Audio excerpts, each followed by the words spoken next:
Hello guys, आप सब लोग कैसे हैं। आज हम बात करेंगे मूवी मिसेस के बारे में। ये कहानी बहुत ही इमोशनल है, स्पेशली गर्ल्स के लिए। इसमें एक लड़के की जिंदगी शादी के बाद बिल्कुल बदल जाती है। उसके सारे सपने चार दीवारी में कहीं खत्म हो जाते हैं। ये स्टोरी आपको अच्छी लगेगी, सो चैनल को सब्सक्राइब और वीडियो को लाइक जरूर करें। चलिए मूवी की तरफ।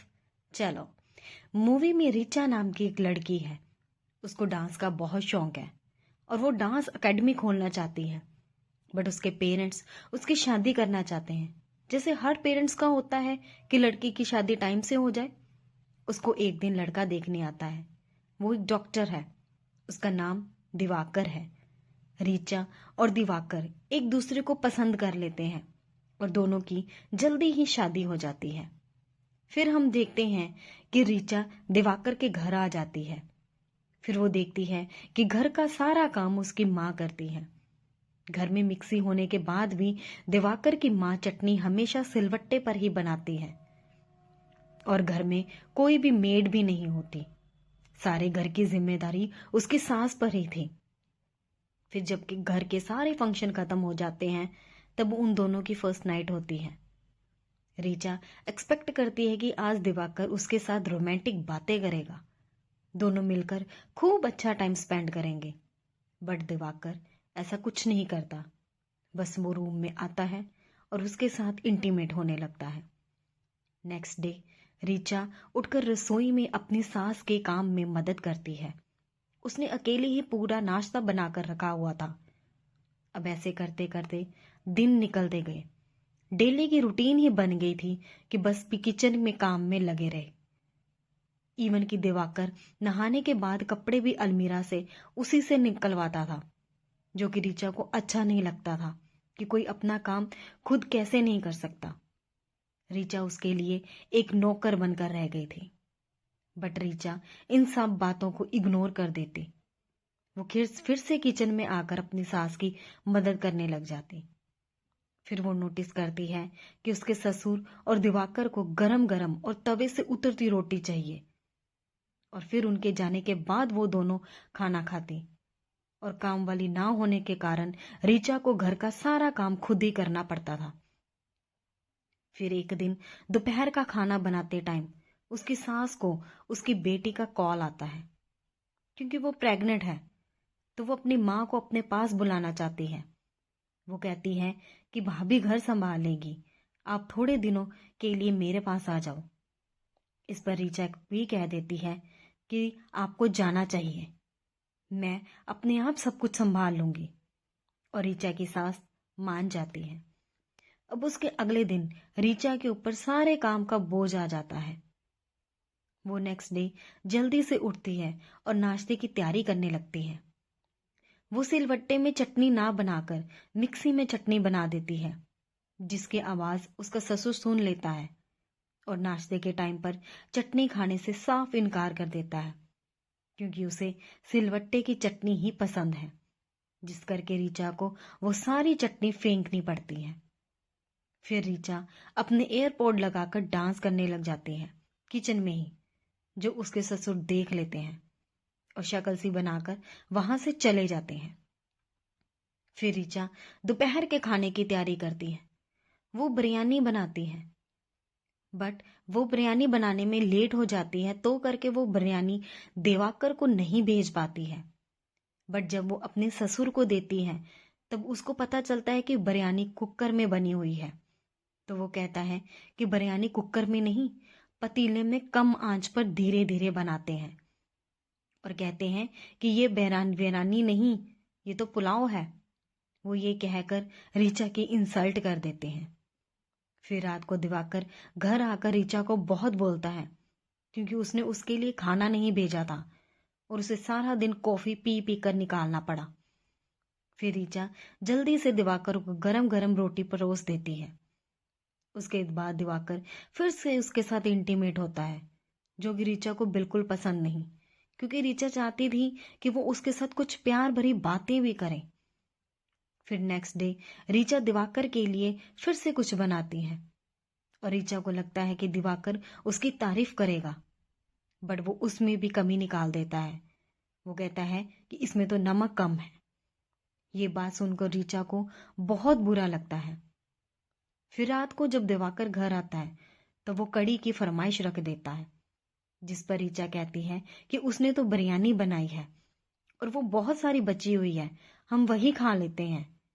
इस पर दिवाकर कहता है उसका जो खाने का मन है वो बनाना, बिरयानी गाय को डाल दे। और ऋचा कड़ी बनाने लग जाती है और गरम गरम रोटी भी उसको देती है। अब नेक्स्ट डे ऋचा के पीरियड स्टार्ट होता है और दिवाकर उसे किचन में जाने से मना कर देता है और 4-5 दिन के लिए घर पर काम वाली रख लेता है। ऋचा उस काम वाली से पूछती है कि यहाँ पर कोई काम वाली काम क्यों नहीं करती। तब वो कहती है कि तुम्हारे ससुर इतनी किटकिट करते हैं कि इसलिए कोई भी काम वाली यहाँ पर काम करने को तैयार नहीं होती। और वो हंसने लग जाती है और वहां से चली जाती है। फिर वो अपने डांस की वीडियोस देखने लगती है और डिसाइड करती है कि वो जॉब करेगी और डांस टीचर बनेगी।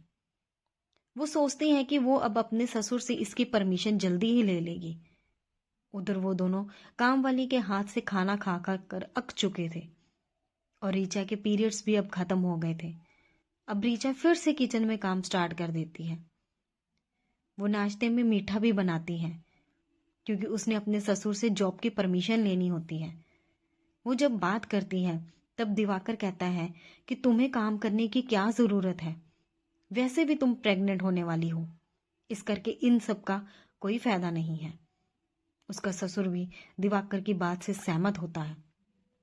उसका ससुर कहता है कि तुम डांस टीचर के सपने भूलकर कपड़ों पर ध्यान दो, क्योंकि धुले हुए कपड़ों में से भी पसीने की स्मेल आती है। तुम कपड़े मशीन से ना धोकर हाथ से कपड़े धोया करो। ये सुनकर ऋचा को बहुत गुस्सा आता है, बट वो कह कुछ नहीं सकती थी और वापस किचन में चली जाती है। फिर उसकी नजर सिंक की पाइपलाइन पर जाती है जो कि टूटी हुई होती है और लीक कर रही होती है। इसलिए दिवाकर से प्लम्बर को बुलाने के लिए कहती है, बट वो ऋचा की बात नहीं सुनता और चला जाता है। फिर ऋचा फिर से अपने ससुर से डांस टीचर की बात करती है और उसका ससुर साफ इनकार कर देता है। फिर उस रात फिर से दिवाकर इंटीमेट होने की कोशिश करता है, बट ऋचा उस पर भड़क जाती है कि तुम्हें सिर्फ मेरे साथ इंटीमेट होना है और कुछ नहीं, कभी कोई रोमांटिक बातें भी नहीं करते। इस पर दिवाकर कहता है कि पति पत्नी के बीच में रोमांटिक बातें नहीं होती हैं, उनको सिर्फ 1 साल में बच्चा चाहिए होता है।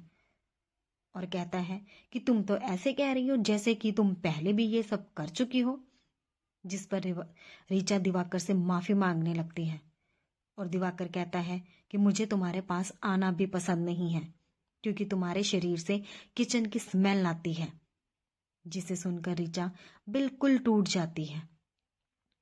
अब कुछ दिनों के बाद घर पर उसके ससुर के मेहमान आते हैं।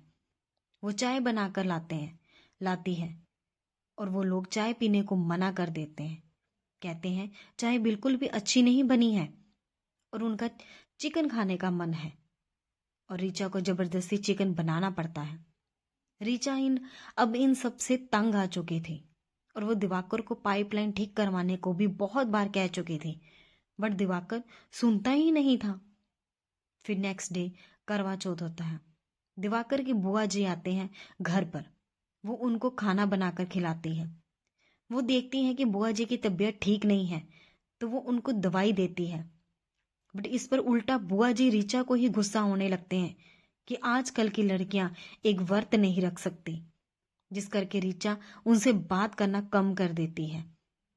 फिर दिवाकर किचन में आकर कहता है कि अपनी डांस की वीडियोस मोबाइल से डिलीट करो, जिसे ऋचा साफ इनकार कर देती है और वो उसे घर से निकालने की धमकी देता है। लेकिन ऋचा फिर भी अपनी बात पर डटी रहती है और वे दिवाकर को कहती है जो करना है कर लो। अब ऋचा के ससुर का बर्थडे होता है और दिवाकर ने घर पर पार्टी रखी थी और उनके घर बहुत सारे मेहमान आते हैं और दिवाकर ऋचा ड्रिंक सर्व करने के लिए कहता है और ऋचा को ऐसा लग रहा था कि जैसे वो कोई वेटर हो। दिवाकर ऋचा पर गुस्सा भी होता है क्योंकि उसने अभी तक डांस की वीडियोस डिलीट नहीं की होती, क्योंकि पार्टी में एक दोस्त डांस का मजाक बनाता है। ऋचा को ये सब देखकर बहुत गुस्सा आता है और वो पाइपलाइन का पानी ही सबको ड्रिंक बताकर सर्व कर देती है। इसके बारे में जैसे ही दिवाकर को पता चलता है, वो गुस्से में आकर ऋचा को डांटने लगता है और गुस्से में ऋचा का सारा पानी दिवाकर के मुंह पर फेंक कर अपने घर चली जाती है।